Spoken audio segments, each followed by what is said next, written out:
Hello and happy Monday. I cannot believe that we are like halfway through August at this point in time, and we are back for another Back to the Girl Boss era with Shauna. We're talking private practice setups today, and we're going to jump right in. So, I've been thinking about this a lot lately, and it's just one of those things that grind my gears. It like burns me up inside because I recognize that for a lot of clinicians, their private practice isn't set up with profitability in mind. It's set up to just do one thing, typically, not always. And it isn't until like people reach their cap of that one thing do they start talking about scaling. And for a lot of clinicians, their idea of scaling or the ultimate way to make money as a clinician is through group practice, where you start hiring on other clinicians, or you have them like working underneath your group practice. And that can be great for a lot of people. I personally do not aspire to group practice. I've heard a lot of horror stories when it comes to group practice. It's not my thing, it will never be my thing. And so when I talk about building your private practice as a clinician, I'm not talking about specifically like building it to the point of group practice, although that's great for a lot of people. And if that is your tea, there are a lot of clinicians out there who do teach about building out for group practice. My thing is about building out with like your expertise, your signature program, your formula or framework that you are utilizing, not just in therapy, but for other services and products for that. And for me, one of the things that I've come to realize is that it starts in your private practice setup. What do I mean by that? It starts by the way that you formulate your private practice. For instance, when I started my private practice, I really just set it up so that I could start seeing clients. I did not really set it up with the idea in mind that this could be my full time income or that I would have to worry about revenue for the future. The purpose of starting up that private practice for me was to create money on the side. And the way that I was going to create money on the side was to offer therapy services because that is what I am licensed to do. And that's a really great start off. And it works for clinicians, especially in the beginning or especially a couple of years ago, because it didn't feel like our markets were that saturated. So I could go to Psychology Today and put up a really good profile and I was going to get clients no problem. Or what I did when I went full time was I started contracting with other organizations so that they can help fill my caseload. And I still contract with other organizations to this day, so that I can work through slow periods of my practice, right? Like those other organizations helps to keep the practice full. And for people who are good with therapy, it's not just that they're good with therapy. I mean that they are good with continuing to do therapy. That's the thing that they want to do. There are people out there, that's fine. For someone like me, who loves therapy, who loves their therapy practice, who has really good rapport with their current clients, those kinds of things, but get bored sometimes or can really feel kind of burned out with their therapy work and not necessarily want to do more, then having the ability to offer other services and offer other programs that are aligned with the work that you already do makes a lot of sense and can be really important for you. But if your practice isn't set up to do those other things, it's going to be really hard to shift into those other things. So, what do I mean by your practice setup? It is all the activities that you do to run your business. Your therapy practice is not just therapy. It is yes, your therapy, but it's also your documentation. It is also the experience that your clients and customers have that come through the practice. It is also your marketing. It's several different activities that you're doing in order to keep that practice growing and in order to keep the practice actually moving, right? But it's not just about the movement, it's about growth. So a lot of clinicians, when I start to talk about marketing to them, I have gotten this feedback more than once. I've heard people say, I don't want to be a marketer. I'm too busy. And when you ask, what are you too busy doing? I'm too busy being on the phone with insurance companies. I'm too busy trying to get paid in order to market. But what happens is you're either doing one or two things, or maybe three. You're in therapy sessions, and that's probably going to be 60% of the time for most clinicians.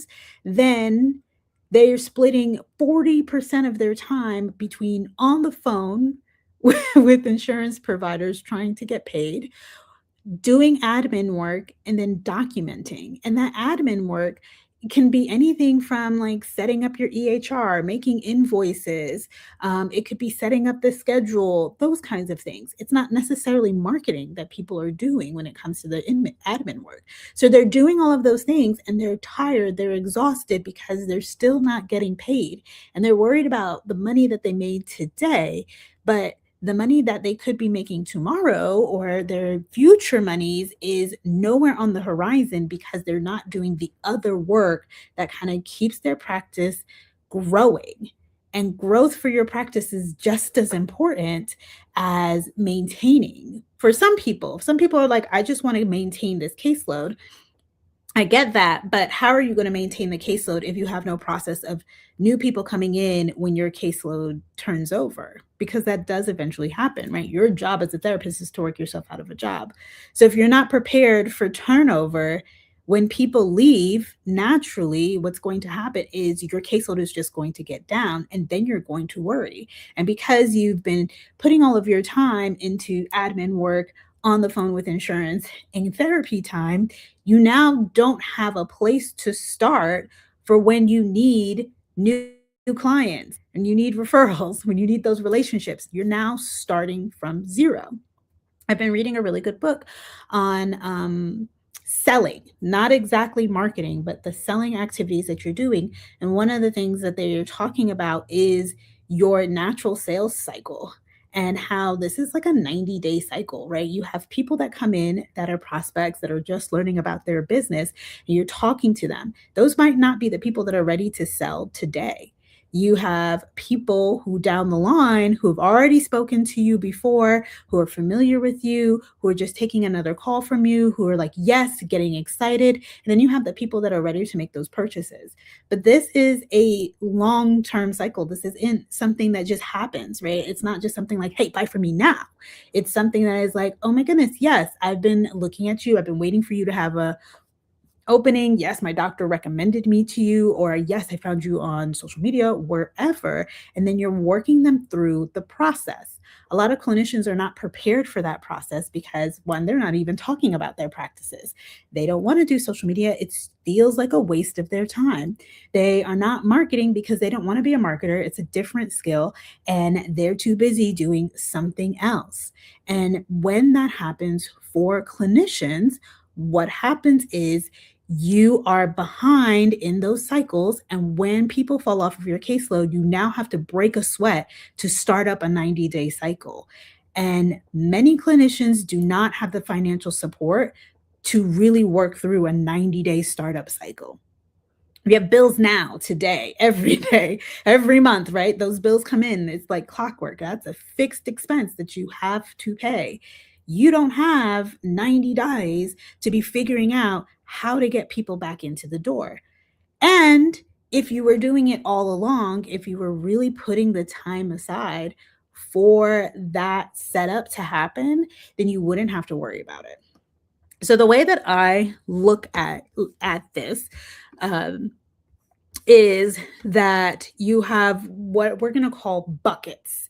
And this is how you should allocate your time as a clinician.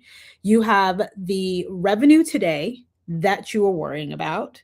You have your revenue for tomorrow. That's the work that you're going to do to bring in your future clients. You have your revenue protection that keeps your income going and moving and existing. And then you have the stuff that helps your revenue to grow. It's your revenue multiplier. So, revenue today, that's your therapy work in itself. That's your consultations, that's your intensives, your assessments, the things that you're doing today that brings in new money. or money right now. It's generating your income right now. Your revenue tomorrow is the stuff that brings you future clients. So that's your marketing, your networking, your referral outreach, that's your sales calls, that's your follow up. Your revenue protection is the stuff that protects the income right now. So documentation, right? That's something that's important. If we don't document, it didn't happen, you don't get paid. The billing work that you do aside from your documentation is also revenue protection. Any bookkeeping work, accounting, anything that you're doing like that or paying somebody to do, that's also protects your revenue, right? Like that helps you understand, what do I have to set aside? Um, any risk management, any work that you're doing to retain your clients, that's your revenue protection. And then the revenue multiplier, the revenue growth, that's what increases your future earning capacity. So that's the systems that you put in place.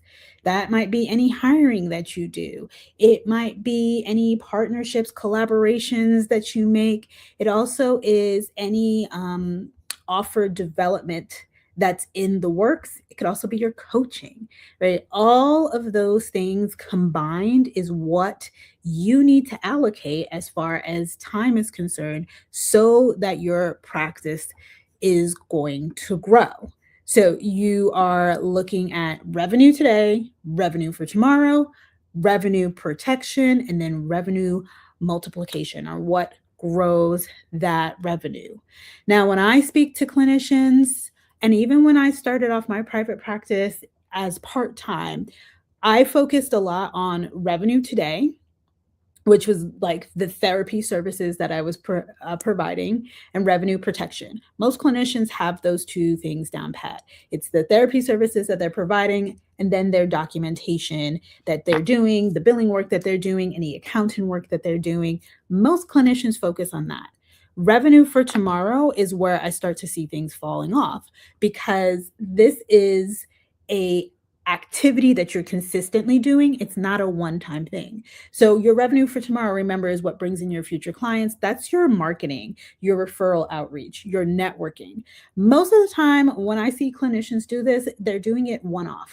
They are marketing via directory, where they set up this profile once and they return to it maybe every once in a while to change, a couple of words here and there, or they might change the zip code, so that to see if that will pick up more clients for them. That might be their extent of their marketing. They aren't considering content marketing, or it feels like too much, right? So they kind of like cast it away. That one thing that they're doing over there is okay. Networking, they might be passively networking. I talk about this often too. Like they are going to the networking events, but they're not really like reaching out. They're not really nurturing those relationships. It's like a one-time thing where you're like, hey, my name is this, I do this, but they're not necessarily helping those people that they're networking, placing their clients with them as a clinician. There isn't any referral outreach, right? There isn't any, I'm going to call up this provider because I think that they may have the same clients as I do, and I can share how I can be a help to the people that you're already working. We're certainly not making sales calls. We're seemingly to be very afraid of getting a no or getting that rejection, because it's a lot. We put a lot into the work that we do, and nobody wants to hear that we could be causing harm in some kind of way. Although a sales call shouldn't be causing any kind of harm. When you say, hey, I have this product, I think it might be helpful to you. No, but that's your revenue for tomorrow. That's how you make sure that there's more money coming into your practice and clinicians are not engaging in it. Then your revenue multiplication, we might create services, we might engage in this, right? Like it's like, oh, I can see this thing, it might be perfect for clients, I want to do this. But what we do is we set it and we forget it. We create a product, we create a service, but we're not doing the revenue tomorrow bucket. And because you're not doing the revenue tomorrow bucket, you're the extension of, or the extent that you are putting towards your service offer, as far as marketing concerns are, putting it on a website that nobody visits. You don't have good SEO on that website. You don't have any traffic to that website. No eyes are coming in on that website, so nobody's buying your product. So you assume that you've created something that nobody wants. Or worse, what a lot of clinicians do is assume that nobody could afford their prices or for their practice or for this particular thing, but they haven't engaged in the buckets to really test that. They've engaged with 2 out of the 4 buckets, and that's where all of their time is going in when it comes to your private practice. So, what I want to know is, and what I encourage clinicians is to really figure out how much time are you really allocating to the various activities that help not only maintain your practice, but help it to move forward and grow for the future. How many times are you engaging in things other than client services or providing those services? How many times are you engaging in marketing, like truly giving an effort for marketing? How many times are you truly giving an effort to understanding your service development? If you were to sit down and break this down, write out all of the activities for your business and then divide those up, what do the percentages look like for you? I could bet that you're spending more time in delivery than you are anything else, which is not necessarily a bad thing, but you're spending so much time in that third bucket that there's no room for buckets 2 and 4. And because there's no room for 2 and 4, your practice feels imbalanced because it is. And a balance in it doesn't necessarily mean everything is going to be equal here. It means that it's divided in a way that you can give the attention to these things so that your practice does what I said before, right? We want a practice to be able to push forward. We also want a practice to grow. Most of us want our practice to grow. So, your practice setup, really, we're not talking about today. We're not talking about, oh, go ahead and get a PLLC. That's going to be dependent on what your board says and what works well for you. Today is not about how many clients do I need to come in per week, although that's part of it. It's about creating the balance so that when you set up your practice, you are not feeling the overwhelm or the frustration of what it's like to not have any clients coming in and not know when those next clients are going to come in or when that next wave is. Currently, it's the end of summer, it's coming, it's time to go back to school. So we're seeing a lot of clinicians say, oh, the summer slump is over and I've got new clients. Do you know when your next slump is coming? Most people are going to say no. Most people are going to be like, we'll see, because the holidays is a really busy season. My experience is I don't have a summer slowdown. I actually do pretty okay in the summer slowdown because I have a lot of clients that don't have full families yet or don't have children yet in their families. And so they may go on vacation, yes, but they're also continuing to see me throughout the summertime, right? They don't have to reallocate things. When I may see a drop off is actually coming out of the holidays. People are focusing on other goals. People's insurances start over. Once your insurance start over, do I really want to cover this copay right now, or do I want to wait it out and see you maybe closer to the summertime? Do you know when your next slump is coming as a clinician? Because if you know when your next slump is coming, you probably may want to boost up your marketing, even though things are going okay because you've just come out of one slump. Can you anticipate coming out of one slump when you will go back into another one? And can you be prepared for what may happen? Maybe you don't want to boost up the marketing for more therapy clients during the next slump. Maybe you want to have an offer and you cannot do that without actually putting some time into that next offer. So, something to think about is how do you want to set up your practice as a clinician, as well as when are going to be your ebbs and flows? Because that's also going to teach you about when you need to put more into what bucket and how do you continuously balance out what you're doing. Your Client work is always going to be probably one of the places where you're going to put the most time into it. When things are doing really well, you might draw back a little bit on your counseling, on your marketing, but you're still going to be marketing when it's balanced.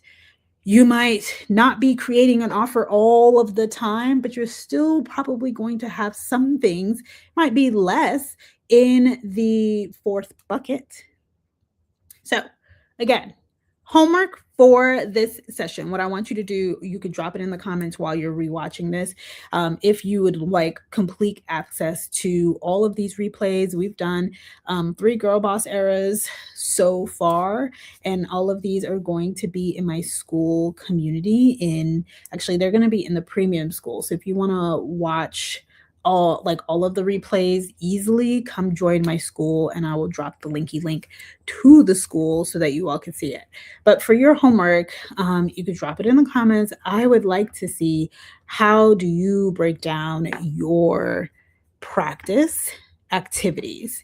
So again, the 4 buckets: revenue for today, revenue for tomorrow, revenue protection, revenue multiplication. Revenue today generates income now. Your revenue tomorrow, it brings in income from future clients. Your revenue protection is what protects what you already have going on. And then your revenue growth is for increasing your future earning capacity. So this is your systems, your automations, your integrations. It is also offer development.